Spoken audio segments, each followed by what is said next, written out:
Okay. So we are now chapter 4, right?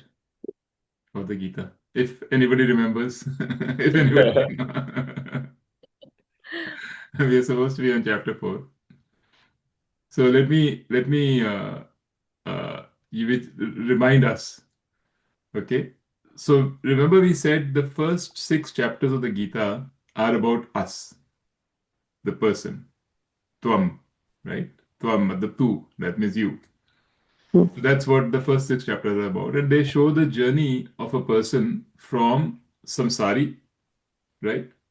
Remember chapter 1 में they showed the state of a samsari. Arjun is a samsari. क्या हाल हो रहा था उसका? So from samsari to jnani. Yeah. And you go from samsari to jnani in the course of these 6 chapters. And, obviously for us, the initial parts we can still kind of understand and relate to. But as it goes deeper and deeper, it becomes a little harder and harder to relate because, we are not there. But anyway, we have to learn, we have to know what it's saying to understand the path. And remember what he said, what's the difference between a samsari and a jnani? So essentially, when it just comes down to it, the samsari is the person who doesn't have gyan. Jnani is the person who have gyan. So what is this gyan that samsari doesn't have and a jnani has? Do you know what this gyan is? Is it a gyan of physics or chemistry or sciences? No, right? Self-knowledge. Yes, it's not a gyan. Is it a gyan of the Vedas? How to do different rituals? Not that either, right? It's not a ज्ञान of पंडित का जो ज्ञान होता है वो भी नहीं है, जो रिचुअल्स का ज्ञान होता है वो भी नहीं है, हेवन एंड हेल का ज्ञान भी नहीं है. Even this, what our body is and what our mind is and how our mind operates, all that ज्ञान is also not this ज्ञान that they're talking about. They're all preparatory. There's only one ज्ञान which Gita is talking about, which makes you a ज्ञानी, and that's Atma Gyan, right? The Gyan of yourself. And the difference between a Jnani and a Samsari is just this knowledge. And it's not just Gyan, it's really firm Gyan, like complete conviction that you are Atma, right? That is the difference. And it's very easy to say, but it's a very it's a very difficult thing. But why is it that this Atma Gyan is given so much importance? Why is it that which makes all the transformation in you? Like, why doesn't other Gyan, why doesn't Gyan of the Vedas and all, why doesn't that make a difference in us? And the reason is because all of this Gyan, all this knowledge of the objects of the world or of rituals and mind and people, everything, it's all others. It's all outside us. And it is me, that me, which is trying to get this knowledge, right? So this me is getting knowledge of physics, it's getting knowledge of cooking, it's getting knowledge of parenting, it's getting knowledge of living in the world, it's getting knowledge of the Vedas, all this knowledge it's getting. So essentially, each you can get all this knowledge and still get some change, some change. But it's all the common thing is this me. It's me which is receiving it. So if we know this me, if we can fully understand what this me is, it transforms everything which is coming to us. So this me is the thing that Gita tells us about. What is this me? And it also says that the me is not even my mind, because when we are a samsari, we have no idea of Atma. So we have no other choice but to think that I am this body and mind. There's no other option. We don't know anything else. So we think we are body and mind. And then we say, okay, because we are body and mind, and it's not something which is perfect, because my body is imperfect, my mind is imperfect, everybody's mind is imperfect in some way or the other. Everybody's body is imperfect. So we are trying to compensate. So we are looking out for some some joy. We are looking out for some meaning. We are looking out for some purpose to our life. We are always looking out.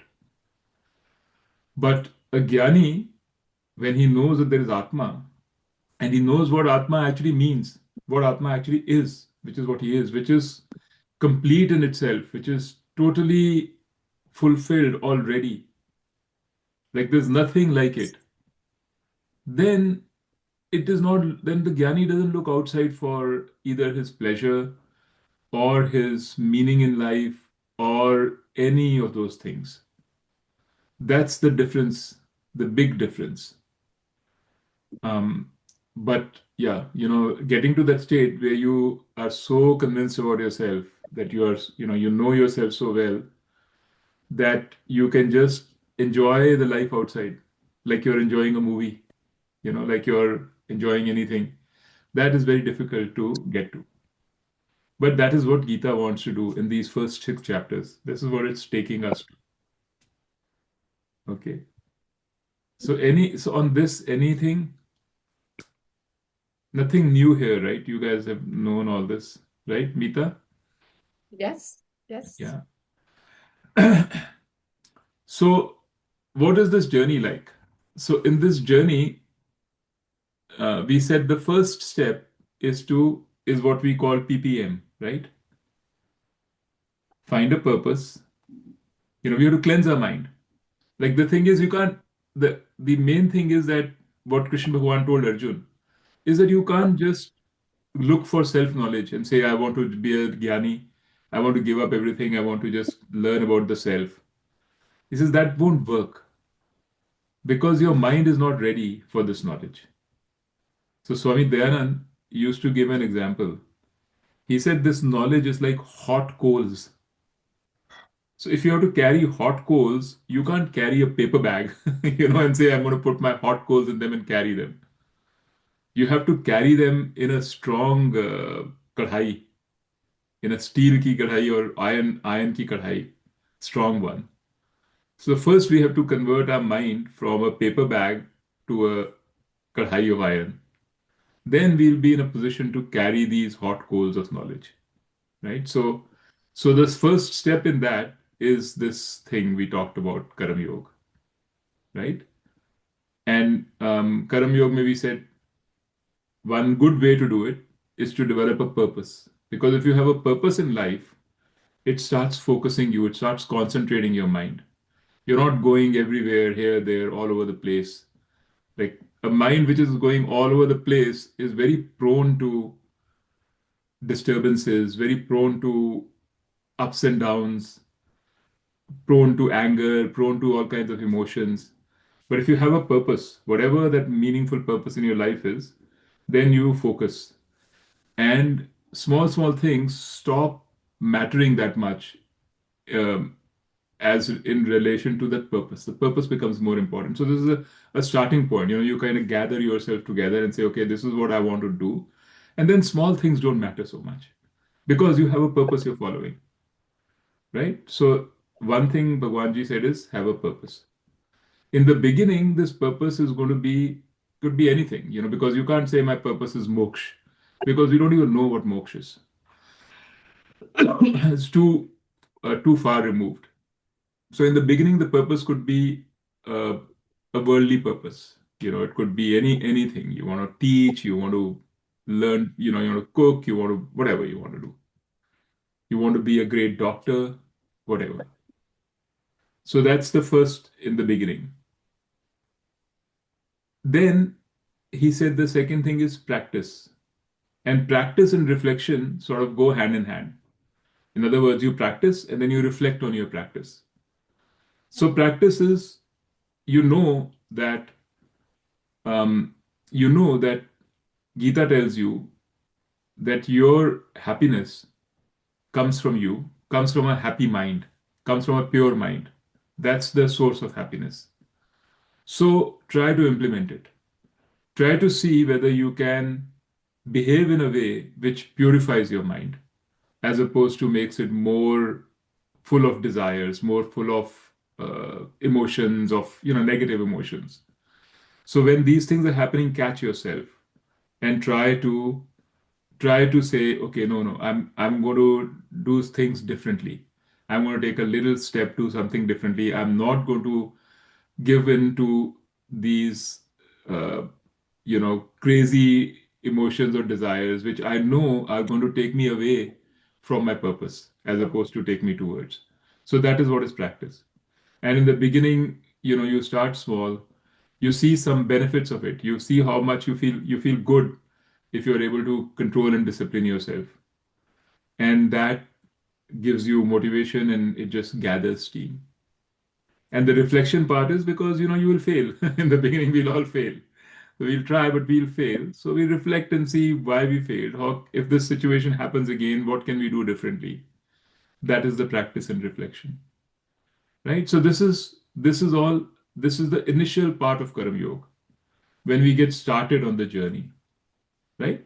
We are still much closer to a samsari than to a jnani, Gyani. right? And this purifies our mind.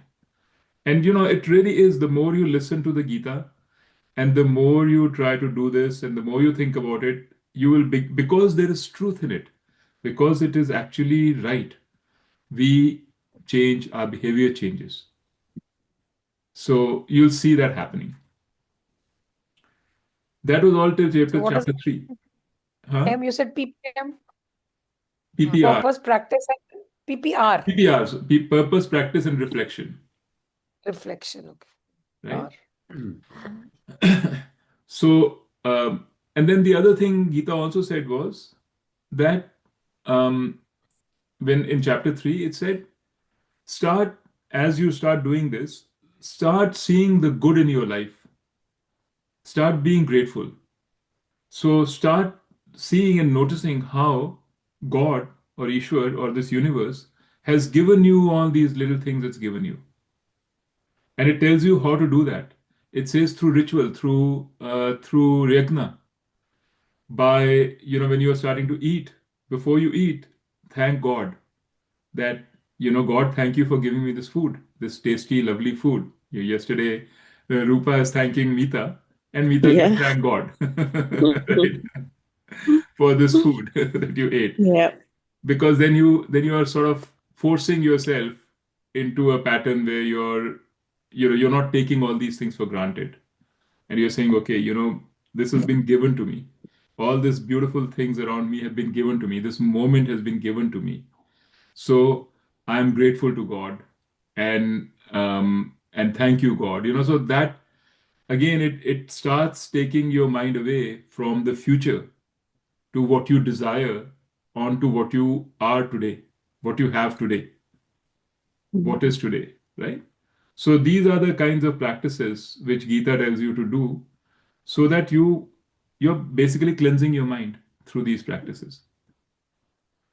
Then chapter 4 goes to higher level. And like I said, now we are going into territory may not be which may not be easy to identify with. But it tells us now we are going closer to sannyasi, or to jnani. And that in Gita is called sannyas. So sannyas means a slightly different practice. This practice is there, but remember, in this practice, you are while we are doing this, we are still an individual. We're still separate from everything else. We are still feeling, I have to do this. This is my work, my mind. I have to purify myself. I have to bring discipline, right? So this is our orientation. We are still thinking of ourselves as separate from others. We know that my happiness comes from myself, but this myself is not a universal self, right? It's still this separate self. But a jnani knows the nature of the Atma. And the nature of the Atma is, like we said, it's like electricity, right? It's universal, it's nitya. That so then you start incorporating, once you're ready, you start incorporating this thought that, who actually is doing this? This Atma is nitya, that means it is eternal, as God has said. It's not going to go anywhere. It's neither born nor will it die. It's it's all everywhere, and the big lesson from the Gita is that it's also a karta. That means it is not a doer, a karta. Not a karta, but a karta. Karta is the doer. And up until the point that we are a karma yogi and in the beginning portions, we are thinking I am the karta. Because I am owning up and saying this is my responsibility to improve myself. It's my responsibility to improve my mind. So I'm a karta, right? I will not do bad things. I will do the right things. But I will do. But then you slowly transition to chapter 4 said, Karam, Gyan Karam Sannyas. You incorporate this Gyan, the Gita's Gyan in your practice and say, I am not a Karta. Actually, I am Atma and Atma is not a Karta. So this is a difficult thing to understand. We can even understand it conceptually. I can explain it to you and you can say, oh, okay, yeah, because you're Atma is not a Karta, so I'm not a Karta. But to implement it in life is not easy. And that's why we need Karam Yoga. Because where we are, it's very hard to implement it. If we can do the Karam Yoga part, that is good for now. But let's understand what it is anyway. Okay? So what Gita says there is, in this chapter 4, Bhagavan Krishna defines three sort of states of doership or doing. One is karma. The second is vikarma, and the third is akarma. Okay? Okay so far? Shall we keep going? What is big karma? Okay, I'll tell you now. Okay. So vikarma is bad karma, wrong karma. So vikarma would be like you're going to do harm to somebody else, which is not dharmic, which is bad. You're going to do harm to somebody else. You're going to do harm to yourself. All of that is vikarma. Vikarma should be not done. Okay. Karma is good karma in accordance with the Vedas, in accordance with dharma. That means you're trying to do something which is good for people and good for you. And as a Karam yogi, you're going away from vikarma and on to karma. But the next stage is akarma. See, the vikarma का फल क्या होता है बुरा, अकर्मा का फल होता है अच्छा. कर्मा का फल होता है अच्छा, लेकिन अकर्मा का फल ही नहीं होता. It's like there is no result. In other words, akarma means it's the same as nishkam karma, that you're doing without the result doesn't accrue from the karma. And why would that happen? Why would anybody do that? Right? And this is where Gita explains that as long as you think that your happiness depends upon the fruits of the action, which we all think, we would want to have good fruits. We would want to do good things because that will give us the good result of action and that will be happy. But when you know that your happiness is nothing to do with your act, it's all there in you already. You are the source of your happiness. Your Atma is the source of your happiness. Then you don't care about the results of actions. If they don't really matter to you, you will take whatever comes because they don't actually affect your happiness. That state is called a karma. So to be a karmic, to do this, and that is why they say karma yoga is vital. Because to be actually able to say that I'm going to do work without expectation of result or without caring about the result, you have to have this deep conviction and already knowledge in you that I'm already happy, that I don't need anything right now to be happier. And that can only come when you've done karma yoga for a while.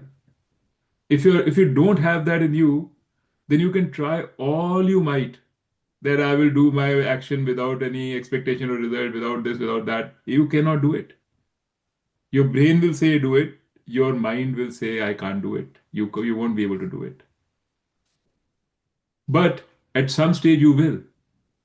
And that is what chapter 4 is describing. It's the stage of a person who has knowledge now that, um, really speaking, it's my Atma, it's my nature, it's me which is giving me this effect, this pleasure. And this joy which is unbound, which is much more than the joy which I can get from anything outside. Then it is absolutely, it's not that you have to do anything. A karma becomes a natural consequence. You really don't care. I mean, it doesn't matter at all. It's like a ripe fruit, which falls off the tree. You don't have to pull it, it just falls, right? So that is chapter 4, is the essence of chapter 4. So I'll give you another example of this, and then we can talk. Huh? We were talking last time about, remember we were talking about Tony Bhaiya, remember you were saying about, like wanting to change. I mean, I said I'm giving you my example because I'm like I was telling you 10 times impatient more than you are, right? So I want to feel like I need to become more patient. I need to listen better, and I need to, you know, stop, uh, stop imposing my will on people. I want to listen better, and it's a true, it's truth. That's what I feel I should do. So, as a Karam yogi,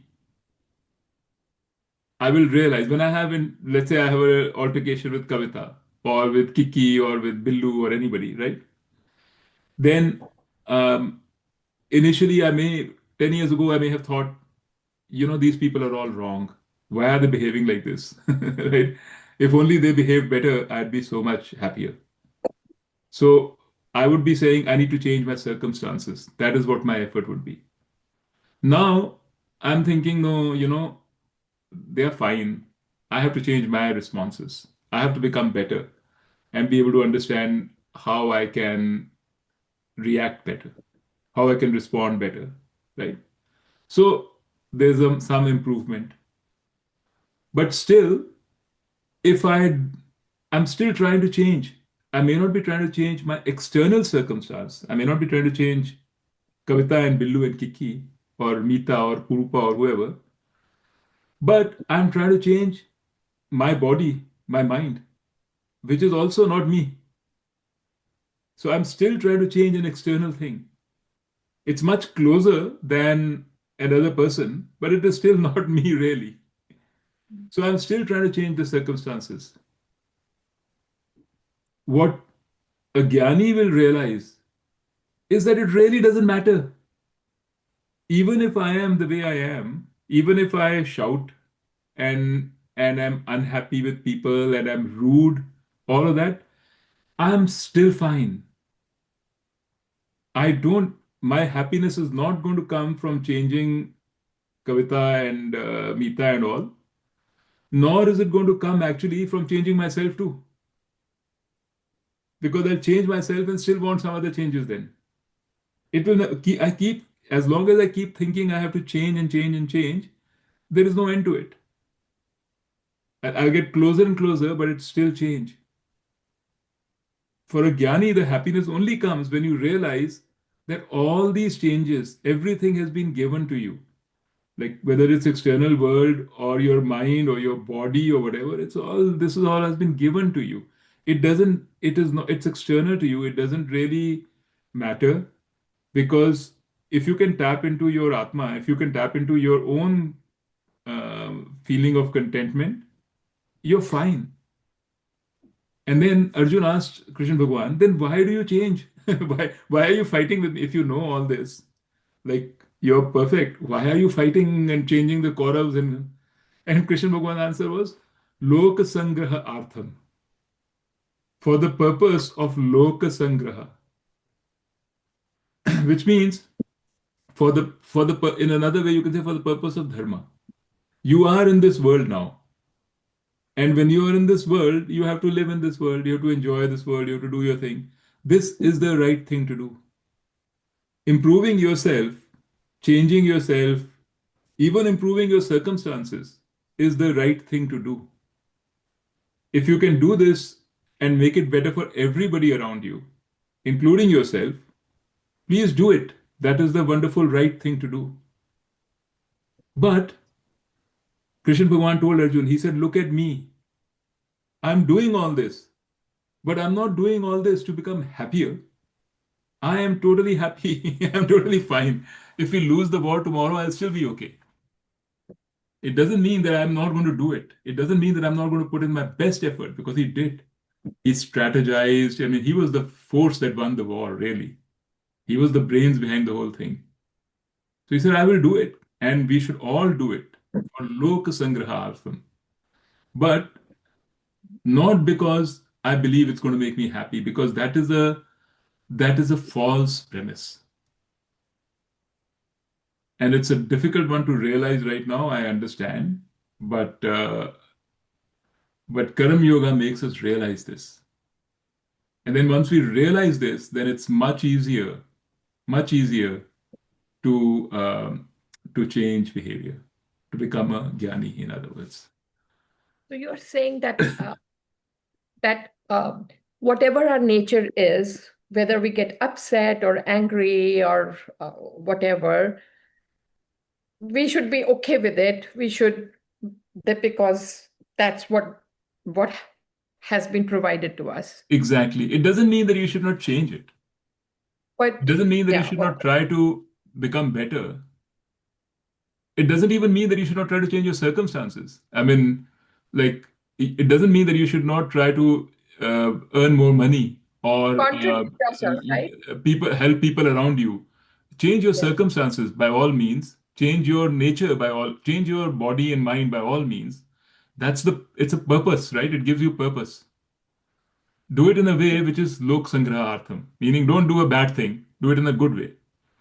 But but understand that you don't have to wait for that to happen to be happy. You don't have to wait for the change to happen before you can be happy. You are happy, you can be happy right now while you're doing it, while you're doing whatever. And you While I'm can be getting just, upset, you'll be still be as happy. happy right now as you will be when the change happens. That happiness will not change. No, but how is that possible? I know. If you're being mean to somebody, and if you know that you've hurt somebody, still you can be happy. No, you don't have to hurt. No, I'm not Not talking be about happy. vikarma. Huh. I'm talking No, about because karma and you said akarma. that jo marji, whatever may be the result, you don't want to change the other person, so you said change myself. But there is no need to even change myself. Then, No, I'm not. what is the I'm point? not saying there is no need to change yourself. I'm You saying said no, don't. whether the other person was hurt. First, I thought that that person was not right, but then I changed my way of thinking and saying no. Maybe that person was right. Maybe my perspective was not right. My reaction was not right.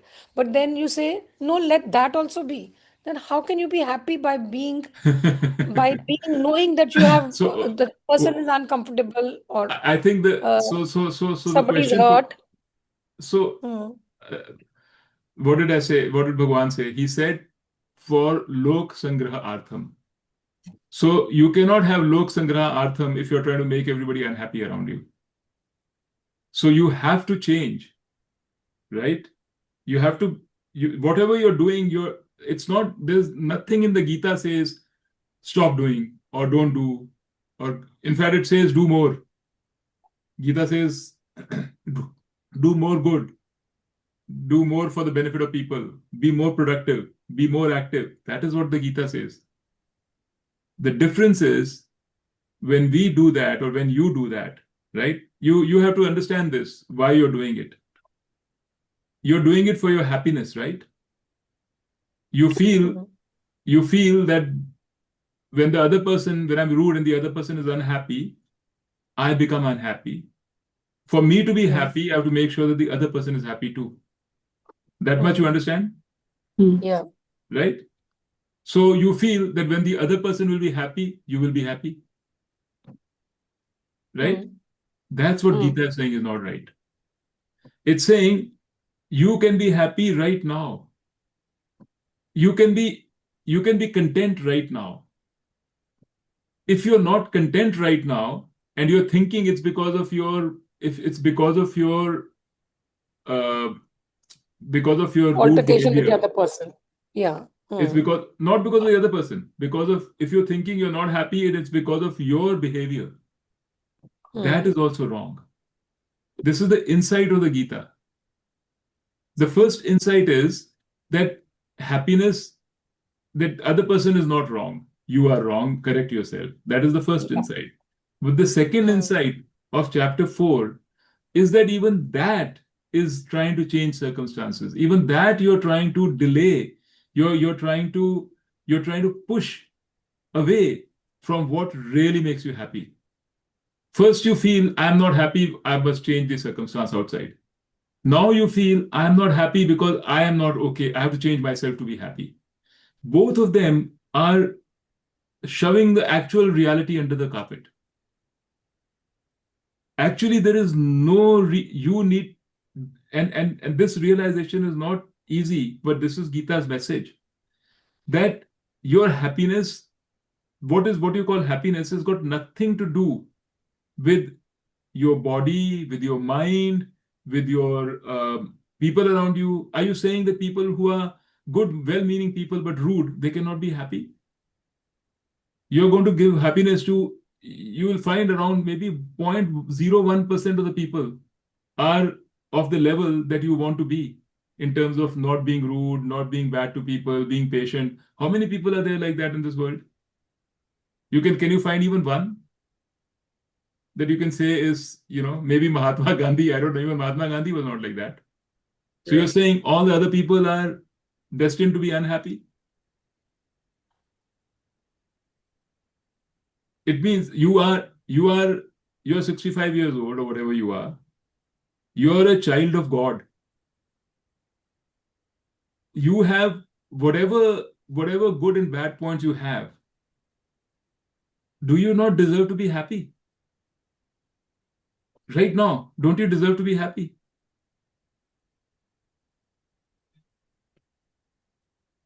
This is what Gita is saying.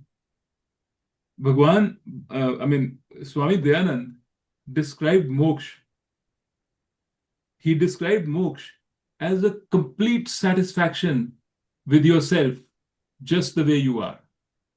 That is his description of moksha. When you are totally happy and content, not that you don't want to change. See, there's a difference there. It doesn't mean that you don't want to improve. It means you are happy with yourself. You're fine. You understand that I need to change, I need to become, but you're not thinking, oh, I wish I was Mita, or I wish I was, Dhirubhai Ambani, or I wish I was somebody else. You're basically you're content with yourself. And because we are not like that, we actually, it's a mind game we play. We think, oh, I'm not like that. That's because of this reason, because I have to do this thing more. It's just a delaying tactic. It's throwing the can down the road. I have to change more. I have to do this more. Then I will be happy. Then I'll be content. Bhagwanji is saying there's no point. You'll spend your whole life, just chasing this. One day you'll die, right? Right now, just where you are, just the way you are, you can be happy. And, that is why all these rituals are there. When they tell you, thank God for the blessings, thank Him for the food you're eating, thank Him for the house you're living in, for the children you have, thank Him for all the good things that are there.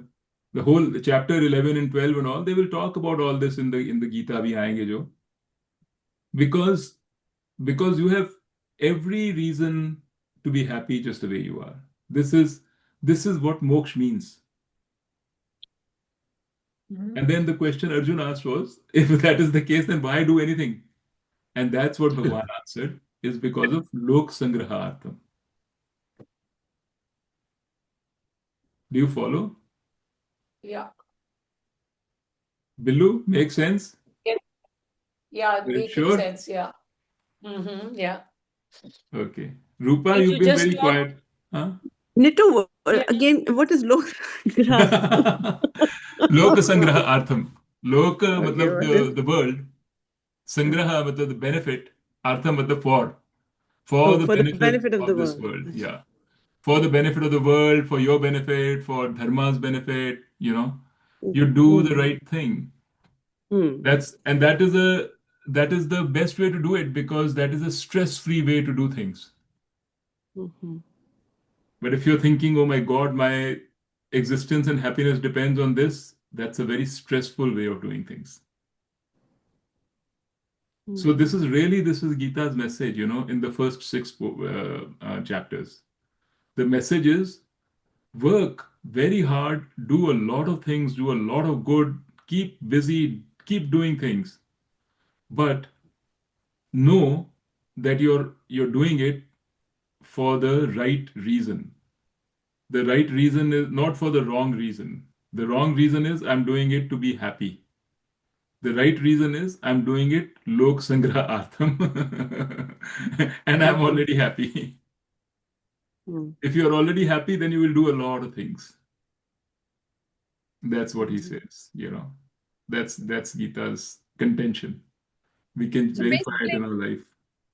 basically, it is really that do your karam, put your best effort Yes. without any results, and just know that you are happy. That's it. You are Yeah, but No, it's not no. not not make yourself, yeah. yeah, No. but you have And to really you should know that you're know, happy, but right? be So you have to work on be it. happy.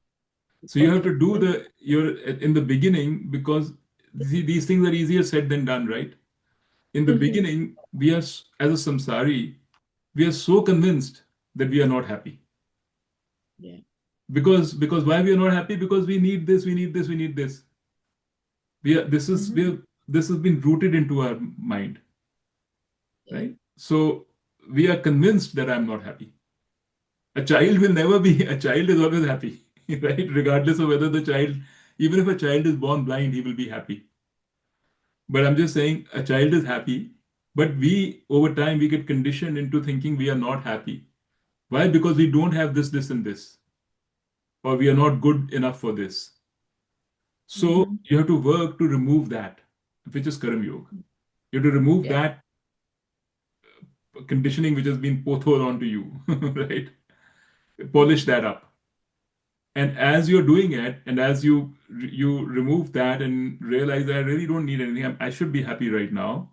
As you're doing it, Mhm. you'll find you can then start doing the karmas the way you said, which is you can do them without expectation. You can do things without expectation, because expectation is just a result that you want for yourself. That is what an expectation is. But Nitu, Mhm. how can a homeless person be happy? You say everybody is happy and everybody can be happy. How can a homeless person be happy?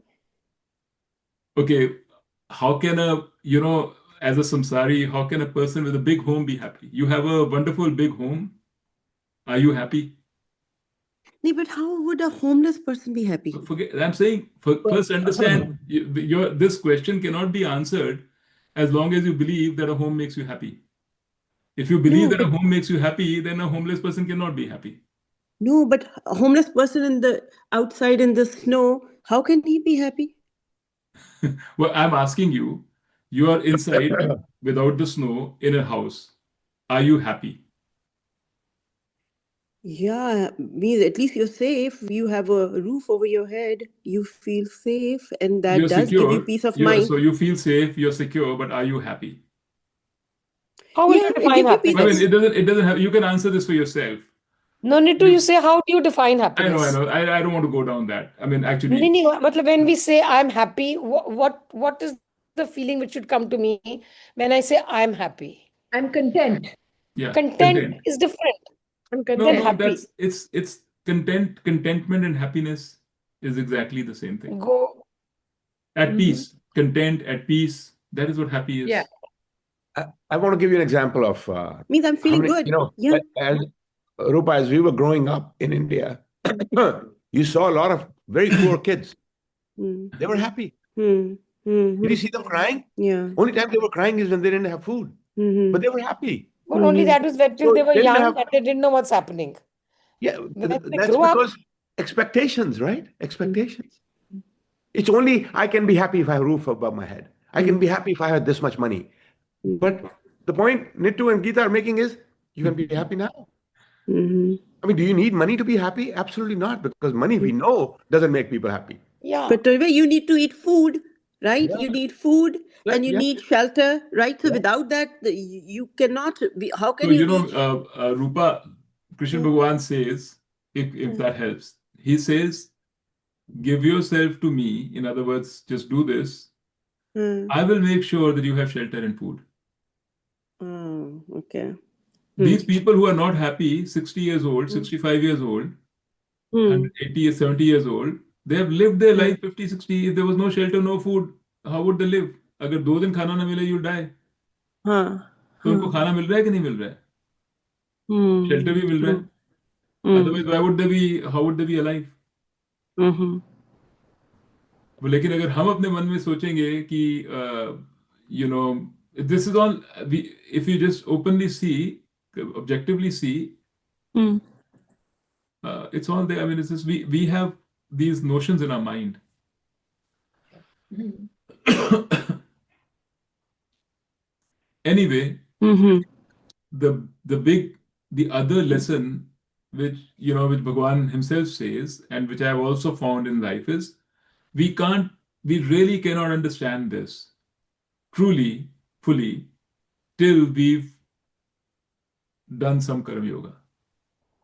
So I mean, it's good to know, it's good to understand, good to think about it. It'll change our attitude, slowly change our behavior.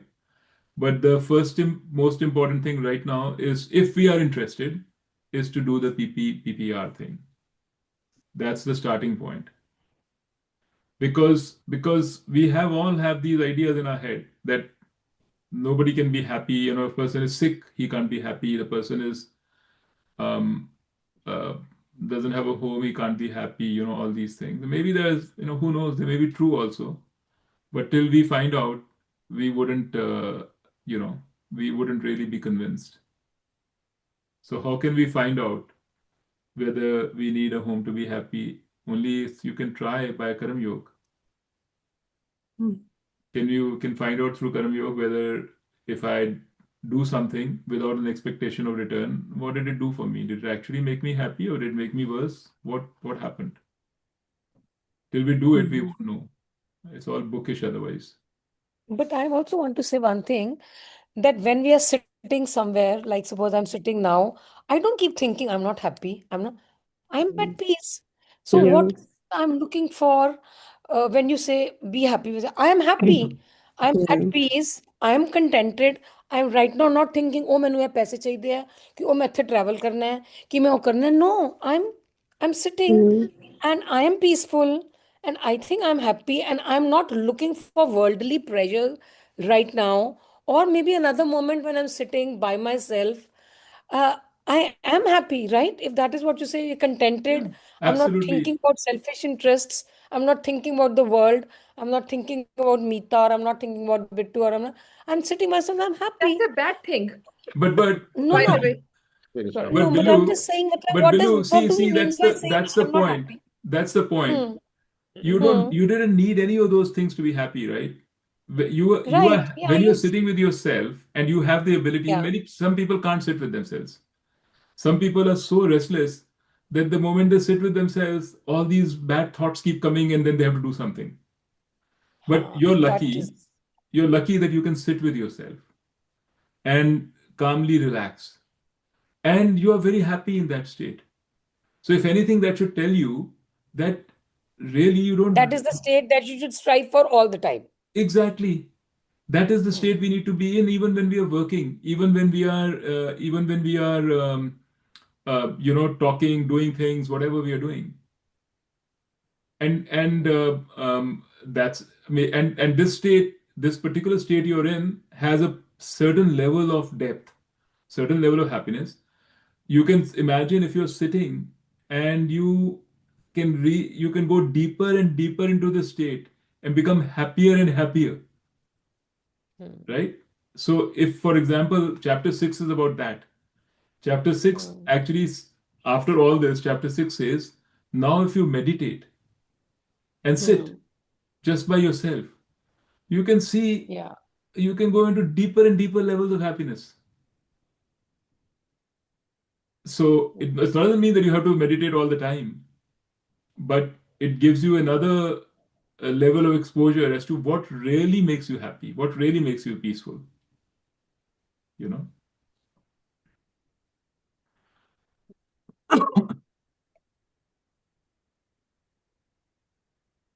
So this was chapter 4. Next time we'll do chapter 5, and then we'll do chapter 6.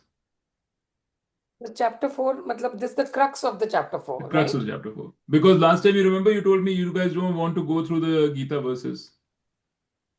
We can go through the verses if you like. There are some very nice verses in chapter 4. Hmm. Hmm. So There's good, one verse you're which telling us the describes summary. the lakshanas of a jnani. Actually, I put it away. I put it aside too. I thought we can share it.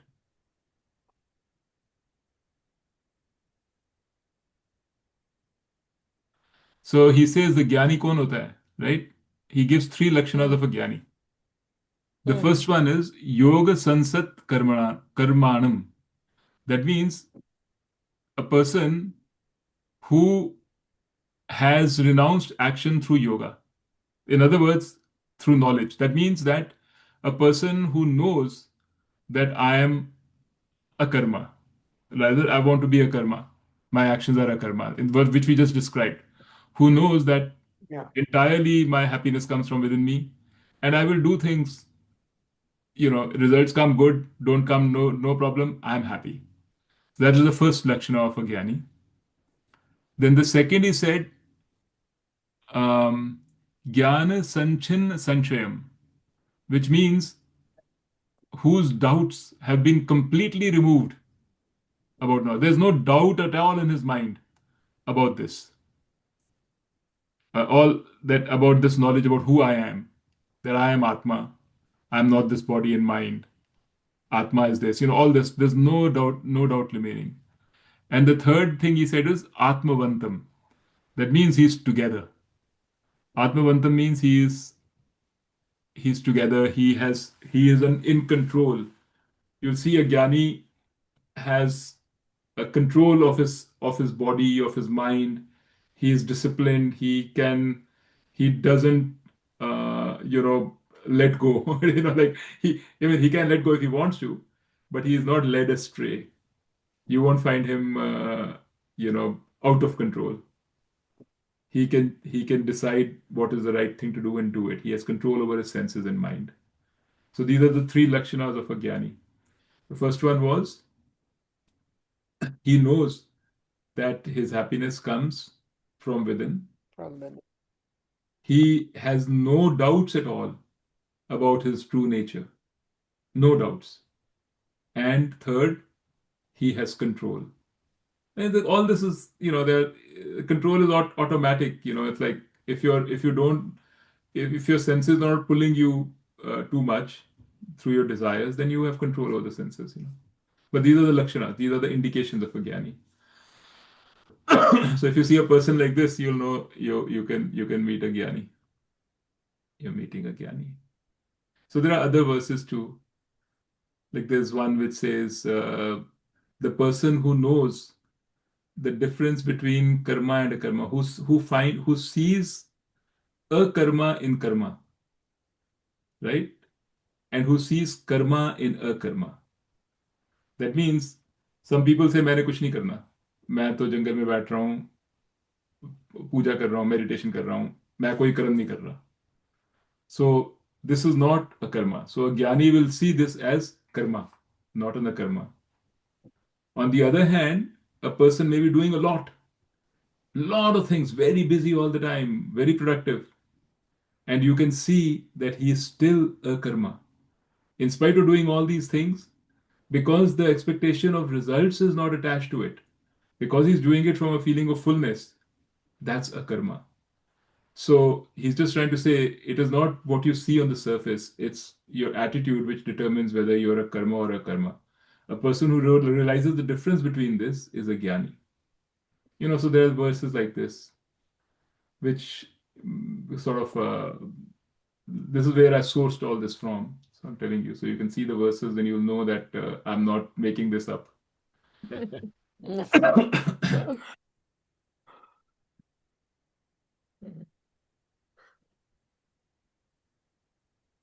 So what else?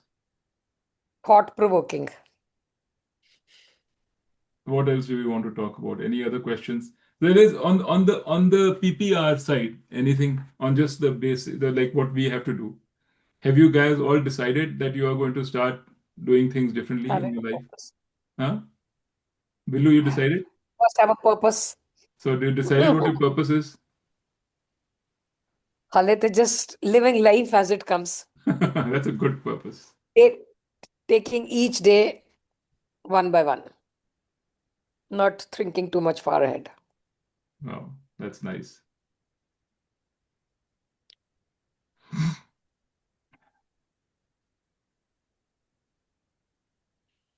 Live with gratitude Yes, live with every day. gratitude. Every day. Okay, Amma. Yes, Kiki, what is yours? Actually, I was just going to add something, when the two said initially about how you finally realize that even you're changing yourself. Like Tony B, I remember you were saying, and then the two referenced his example. One of the techniques that I have found very useful for that I have been taught is self-compassion, which actually says that, just like you will treat other people, your children, your beloved friends and family so kindly, even if they make a mistake. If you develop the attitude, that same attitude towards yourself when you make a mistake, as we inevitably will, what it does is also give you a little bit of distance. So one is, that self-compassion allows you to keep working without that added layer of guilt and harsh judgment on top. And the second is that it actually creates that layer of distance that you don't identify so much with your mind then. So finally, that self-compassion, I think the reason it works well, for me at least, is that finally that self-compassion resolves into Atma. The self that is being compassionate resolves into Atma. But even if it doesn't, it is somewhere along the path of differentiating yourself from your mind, and then also saying it's okay to make a mistake because we are like any other human being. We will make mistakes, we will have insecurities, we will have unhappiness, but it's okay. So I have found there's a book someone recommended to me called Self-Compassion, and I found it really useful. So that kind of it reminded me too when you were talking about, What is it called? Self-compassion or? yeah, it's by an author called Kristen Neff. I can text it to you, but yeah, it's very nice. But the idea being that, and this is something that Carol, a long time ago when I first went into her classes, also mentioned, like having sort of, sometimes it's called inner child work, or just having self-compassion when towards just the way our minds are and the way our bodies are. Mhm. Yeah. I think that's important, very important. Right. Hmm. रूपा ने कुछ नहीं कहा. Yeah, I'm absorbing. Rupa, how big a sponge are you? You absorb every time. कितना Huh? absorb कर ले? Huh? What? कभी What did you say? कभी भर नहीं जाता तेरा sponge? No, it's totally the Totally jar is dry. completely open. Sorry, I mean, it's after you inhale, you have to exhale completely also. empty. See, I used wrong words. Empty. It's completely empty.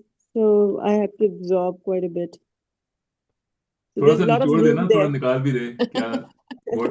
There's a lot of room there to अच्छा. absorb. You're carrying a lot of weight. Nice. So understood. The point is ultimately the same. Calm karo, halki ichha mat karo, and be happy with yourself. That's it, Very right? simple. Isn't that the message, or have I Yeah. No, that is misunderstood? the message. The crux of the whole thing. Hmm. चलो. And Nitu, you said कि भगवान जी said कि leave everything to me. So you believe in God, huh? You really believe in this thing. Okay, just leave it to him. He'll take care of everything. Is that? I mean, I believe in that, but I don't always practice it. That Hmm. is the unfortunate part, like all of us. But if we can, it will be really good. But yeah, eventually you over time you do more and more because you realize कि क्या कर सकते हैं हम. You Hmm. know, Hmm. we really can't do much. Yeah. So what choice do we have? Yeah. Right. So, Nitu, so you're doing the Gita and everything. So when you say, okay, leave everything to God, and when you say, okay, what do you think in your mind, when you say God, what comes to mind? What do you visualize? This universe to me. I mean, I'm like maybe because of the my Vedanta training. Mm-hmm, For me now, God is in the when I was young. I used to think of some form like Krishna Bhagwan or something like that. mm-hmm. But over time, it's become more like just this whole cosmos. But how do you kind of visualize the I don't cosmos? I don't visualize too much. I just know that I can't. There are certain things I can't do much. I just have to leave them to the universe. It'll take care of things like it always has. So do you do any prayer in the morning, just out of curiosity? Sometimes And I do, not in the morning, as not on a ritual regular basis, but yeah. on difficult times I do pray. So when do you pray? Who do you pray to? The cosmos? I don't actually haven't thought about it. I just Hmm. pray. I still do have, if I go to the mandir and all, I still have the murti in front of me. And when I'm home, yes, I do. Maybe there's a form in front of me. But the moment I pay any attention to it, I realize it's not like it used to be, where I really thought that there's a God and the God is um, you know there to take care of me. It's no longer like that. I Mm-hmm. feel that things will be taken care of. Hmm. But you are teaching us Gita, so you don't believe in Krishna Bhagavan? No, no, I believe in Krishna Bhagwan, but Hmm. what is the form of Krishna Bhagwan? I don't. Hmm. You can say that in chapter 11 of the Gita, Hmm. Krishna Bhagwan showed his form, and that form was the universe. You remember when he Hmm. opened his mouth Hmm. and told Arjun, "Look at my form." Mm-hmm. That was not a person as a form. That was the whole universe. So Gita also depends on the philosophy. So if you look at Gita through ISKCON, Hmm. the Krishna consciousness movement, because I've been Hmm. listening to them recently. Somebody from my IM classmate, he had a conversation. He had a series of conversations with a Swami from ISKCON, who was Hmm. giving his interpretation of the Gita. Hmm. And I just wanted to see how do they talk about it. Hmm. And he is all about this only, bhakti. He says Krishna Bhagwan. Yeah. He doesn't talk about Krishna Bhagwan as the cosmos. He doesn't talk about Krishna Bhagwan as the universe. He doesn't talk about Krishna Bhagwan as the Atma. Hmm. He talks about Krishna Bhagwan. And according to him, the key message of the Gita is not about karma or about you know you being Atma, which is the same as Brahman. Not. His key message of the Gita is Bhagwan, leave everything to God. Leave everything to Krishna Bhagwan. Just do the Hmm. chanting and Just I'll take care do of the chanting, or just leave everything, leave all your cares everything. at the feet of Krishna To me. Bhagwan, and Krishna Bhagwan will take care of everything. Yeah, everything. Yeah. Hmm. That is the key message of the Gita. At the end Yeah. result, that is it. And that is okay too, because to me that seems like an intermediate message, because there are a lot of questions. But for many of us, that's a very good message, because it comes to the same thing, you know. It comes to the same thing that you're not constantly thinking about results. You're not constantly stressed out. You're saying, I don't have to worry about results. God will take care of them for me. Hmm. But the Advait Vedanta, the Shankaracharya tradition, goes beyond this. I think it says, you know, think about, um, you know, that what is this Krishna Bhagwan? How can it be anything different from the world? Because if the world is not Bhagwan, then what is the world? How can it be different from you? Because if you're not Bhagwan, then what are you? You know, it goes into those philosophical questions. It's more of a philosophical tradition, scientific philosophical tradition. Whereas the ISKCON is much more of a bhakti tradition. So there are different ways in which people interpret the Gita.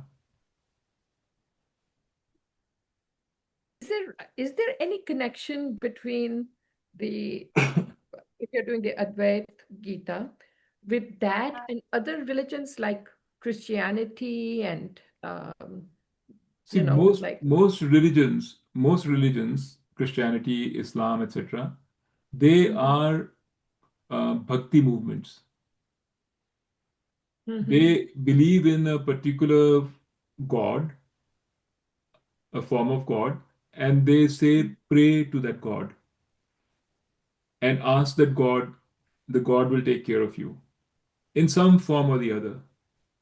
So they are mainly bhakti religions.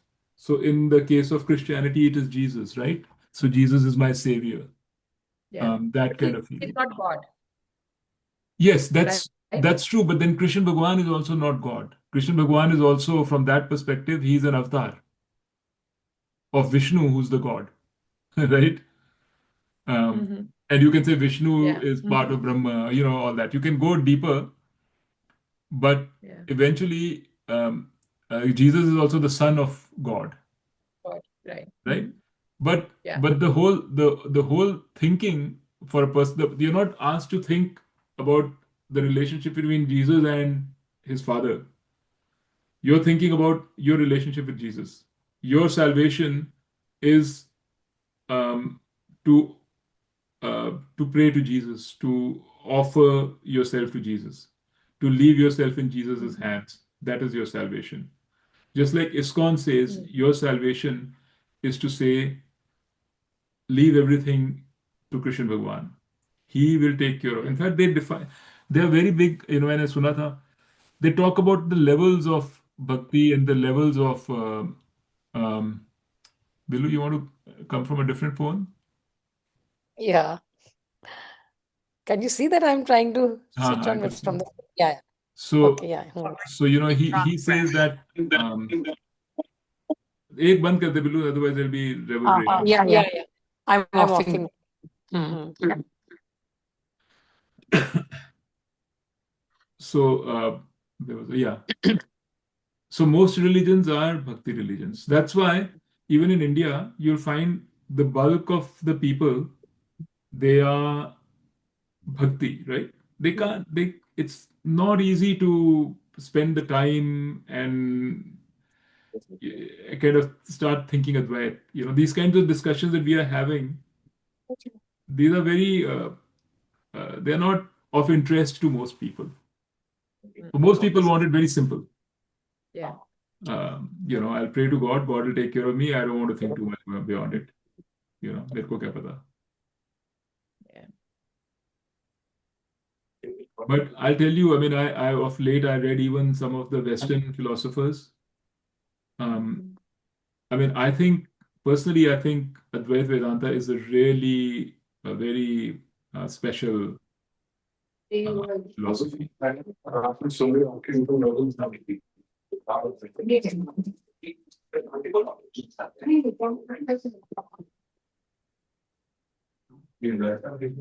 It's a very sophisticated philosophy. It really goes deep and answers. You know, it's very logical also.